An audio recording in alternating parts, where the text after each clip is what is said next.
All right. Well, welcome everybody again to the event, this beautiful wedding here tonight.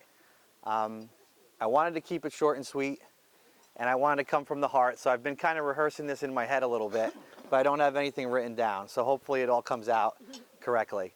But before I get started, I wanted to do a little spur of the moment impression of Ian, because while I'm standing here thinking about growing up with him, there's only one thing that he would say over and over and over when we were younger. Hey, anybody want to play Manhunt? I mean, what better place to play Manhunt than here, right? Or, anybody want to go try to catch some geckos? Another perfect place for their wedding. So again, that was my Ian impression. So usually, a best man speech, you come up and you kind of roast the groom. But I'm not going to do that for actually two reasons.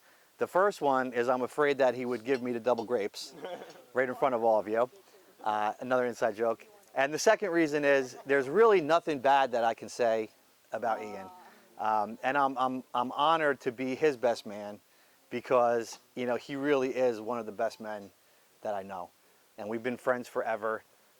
We grew up together, and he would always come to my house when we were younger. He would come and visit the Priscos, and we would play Manhunt. We would go camping, and his parents, you know, John and Denise, really kind of were my second and third mom and dad.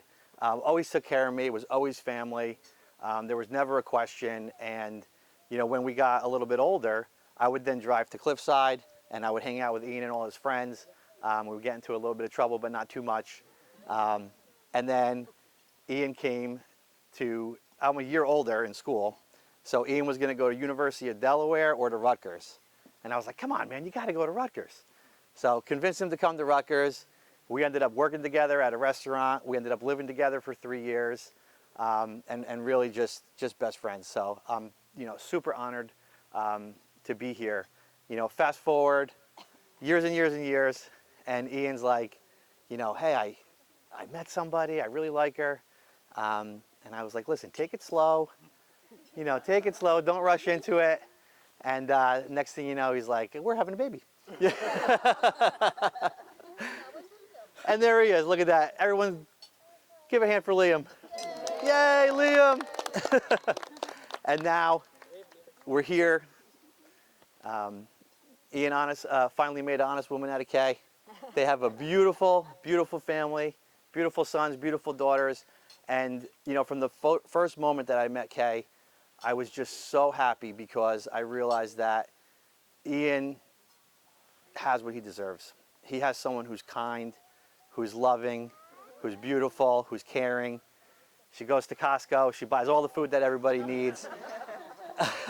And when the moment you walk into their home, you realize that it's a beautiful home, a beautiful environment, loving, peaceful, happy.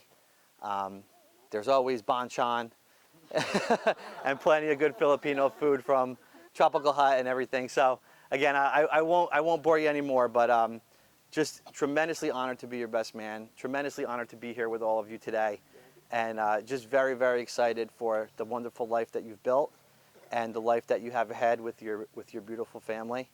And who knows, maybe they'll have a couple more kids in a couple years, right? So if you have a glass of wine or you have champagne or anything, please raise your glass. A toast to the couple. Chendans. Salute.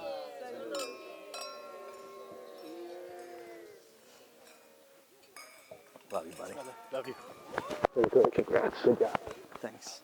For those who don't know me, my name is Mikey. I'm the bride's only sister.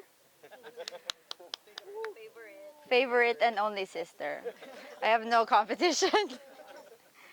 So I would like to thank everyone for coming here. I know it's been hard for a lot of people, especially the groom, but we're all here. And we're finally here for the wedding. For those who know, it's been a long time since the actual engagement. So it's been a long time coming, but it actually happened. So we're here. So just a short story, the first time I met Ian, it was in Montclair. So we went out for dinner, but while waiting for dinner, we had drinks in the bar. When we got to our table, my sister already had like a shot of whiskey. When we got to the table, she was already drunk. It was one shot.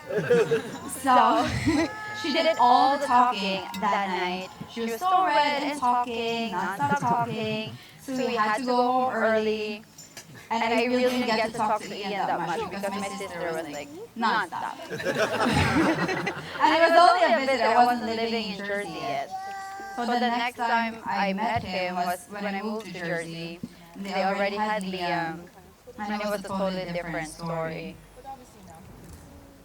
But the more I got to know Ian, the more I got to meet his family, the more I understand why he stayed with my sister.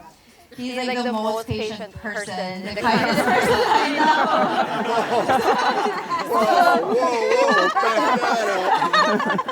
He's very patient. Oh, yeah, sure. No, Ian is patient. I'm talking about Ian. He gets it from his mother. Right. For those who don't know, growing up with my sister was like a roller coaster. When I was 15 and she was 18, we lived together on our own. We lived in a dorm. So during the weekdays when my parents weren't there, she was my big sister slash mom. Was actually more strict and scarier than my actual mom. But she was my mom during the weekdays. My friends, when they go to our house, they're all scared of her because of how she looks. But when she talks, then they start to realize that she's actually nice. She's a scary sister. She has like a scary resting face, but she's nice. There's a word for that. Yeah. I didn't want to say the word, so I went with the other nicer word. So knowing her from then, I didn't expect her to be this mother now. She spoils her children. She's like the best mom to her children. And now her children are obsessed with her. They can't even leave her for an hour. They start crying as soon as she leaves the room. So that's how she is now. She's the best mom. She's the most kind. And she spoils all her children. Maybe sometimes a little bit too much. But knowing her from that time, maybe 15 years ago, I didn't expect her to be this person that she is now. I guess you just need to find the perfect partner to have a family with. So standing here, I'll make my speech short because I have stage fright.